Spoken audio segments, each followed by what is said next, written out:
Good morning, dear students.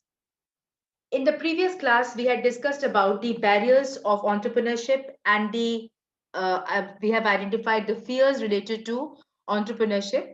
Today, we are going to discuss the process of entrepreneurship. There are various personal, social, and environmental factors that play a key role in whether the person pursues the idea or not. In entrepreneurship, the design thinking process of empathize, define, ideate, prototype, and test can be used to take action of your ideas. So let us understand this entire process. The first process relates to idea exploration. As you can see from the slides, there is an outline of all the processes of entrepreneurship which has been given here. And the first one is idea exploration. So let us take up that particular process. Once you have an idea, you need to understand how people, especially the customers, they respond to it. Through your idea, you propose a solution or an answer. However, before that, you need to understand what the problem or the question is.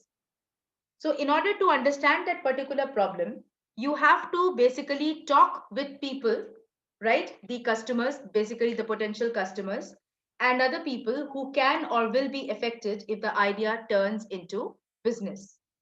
In this process, the design thinking skill of empathy is extremely useful. So, we have to understand and listen to the emotion of the person, and we will be able to identify many things which are not so obvious. Sometimes there is a difference between what people say and what they actually do. So it is very, very important to engage with the user and observe the behavior as well. After this, we come to the next process or the next step, which is called data analysis. So after collecting the data, analyze your discoveries, make sense of the information or interpret it, look for in-depth understanding and try to understand how your research has helped you to refine your idea. So the data analysis process helps you to define the problem or a need that you are solving. One must definitely do a SWOT analysis, that is analysis of strengths, weaknesses, opportunities, and threats for the data which is collected.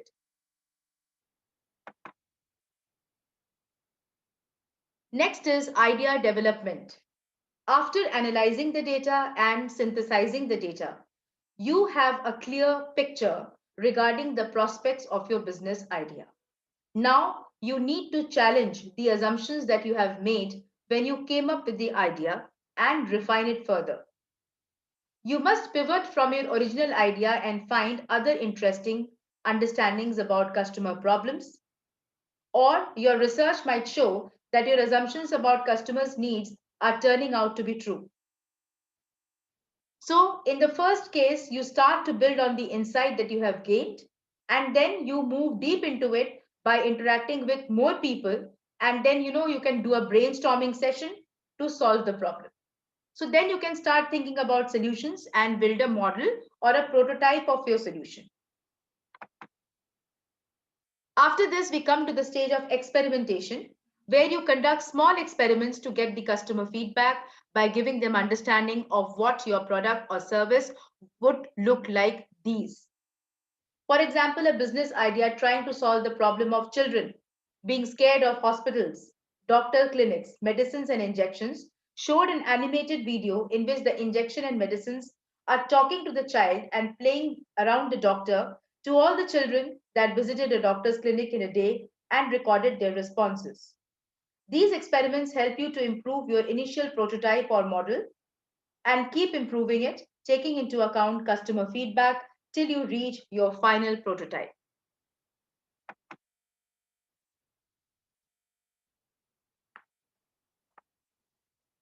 So this you can reflect here on the startups. They exist not only to make stuff, make money, or even serve customers. They exist to learn how to build a sustainable business.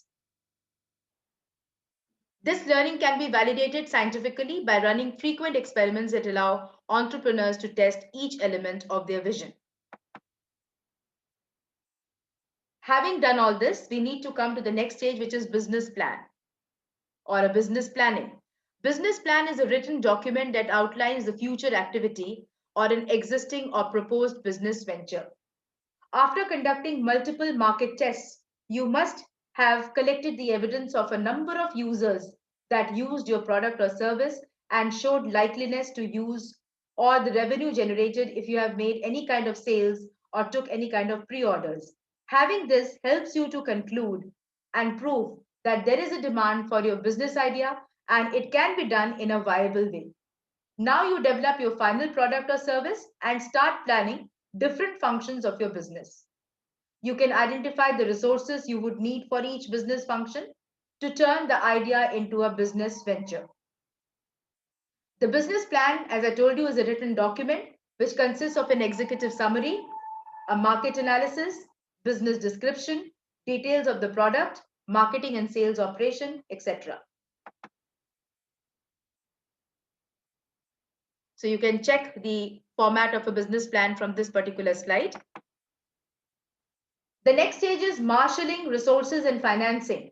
After planning, it is very, very important to work on marshalling and acquiring the resources identified in the business plan. This would include physical, human, intellectual, and financial resources. And it will depend upon the type of business you are starting.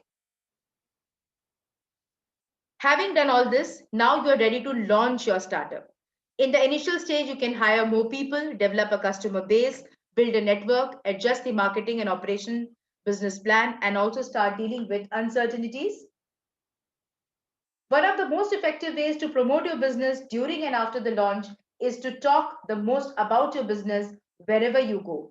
Apply for conferences and TED Talks, forums, etc., and share about your business venture.